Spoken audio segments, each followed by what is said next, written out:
with musician-songwriter Sophie B. Hawkins. Do you see yourself as a trailblazer? Like, I mean, you're doing a new kind of music, like Janis Joplin or I Mick agree. Schuller. I agree it's new, and I think it's becoming more and more succinct with each album and each performance that I do, actually. I'm coming into myself. But I think that the music really is unique, and I fight very hard for it's subtle. It's not like this big, blatant, some things are blatant, like, damn, I wish I was your lover in a way, but even that song, I mean, here's a trailblazing example. That song, okay, there's a chorus that got everybody's attention, but there are 3 choruses, all of them different lengths. There's a 16-bar bridge. There's a 3rd verse. I mean, this is a song that's like a dinosaur. It's so lopsided. Yes. That was unheard of, and a lot of people said, that can't, you got to take out the bridge. You got to, there's no 3rd verse. You got all these choruses are different lengths. And I just really fought very hard, and I do fight very hard. And on the 2nd album, not many people have bought it and heard it, but it goes into very, very new places. What's it called? Whaler. Why do you suppose you're more popular right now? In Europe. Still in Europe. I think that they like the individuality of me there. And they're not saying, you know, you got to say what you are and put it in this box or on this poster and hand it to us on a tray. They really like this struggle. They have to roll up their arms and go, oh, my God. And they like it. They find me funny. I think they understand my sensuality more. And, like, you know, they're not threatened by me there. They like it.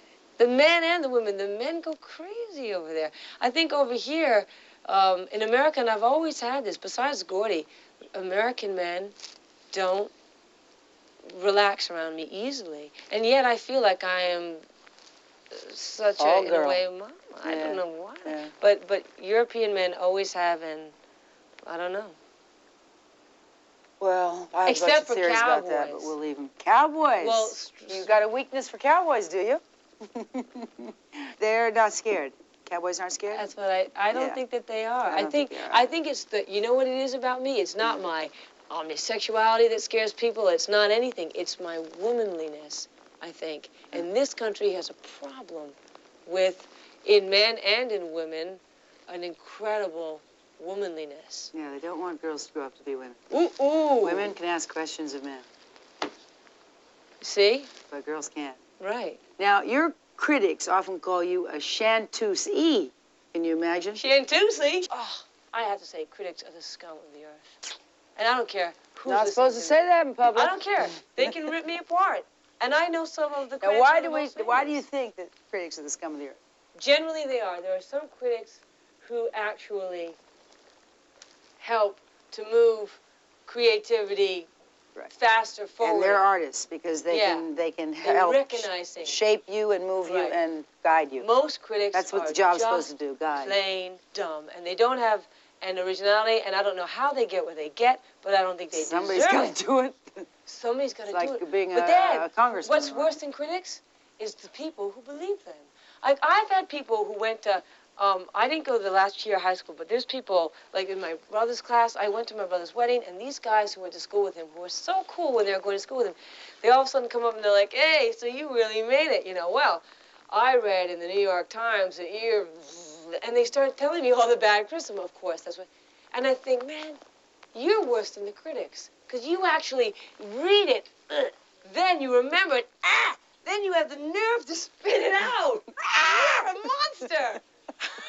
You know, that's like, that's insulting yourself. And my friends come up and they go, yeah, how could you say that in Q Magazine? And I say, you know me for 6 years. How can you believe that I said that, you stupid fool? You're right. You've got to get into these magazines and you've got to treat them like they're lying to you and then get whatever kernels of creativity or beauty that you can find. But you can't treat the media like they're giving you some gift of truth. I think we got a lot to talk about, Miss Sophie. You know what I thought? Because I don't believe anybody. When they told me that people love this show and it's like the best thing they've ever been on, I thought, oh, yeah, this is going to be hell. But it was the best time. Oh, good. Isn't that funny? Yeah. On that, I think we'll say good night. I had a real good time. Leaving? Well, I think we're sort of saying goodbye, and if we haven't, we'll just say goodbye. We didn't even come back from the break. I know, wasn't it fun? You know, guests have a good time over here. I know. I'm trying. Could I say goodnight to Emma Goldman? Yeah, Night, Emma's great. I love Emma. Say goodnight to Emma. Good night, Emma Goldman. Wherever. And can I say goodnight to Virginia? Good night, Virginia Woolf. And good night, Betty Page, wherever you are.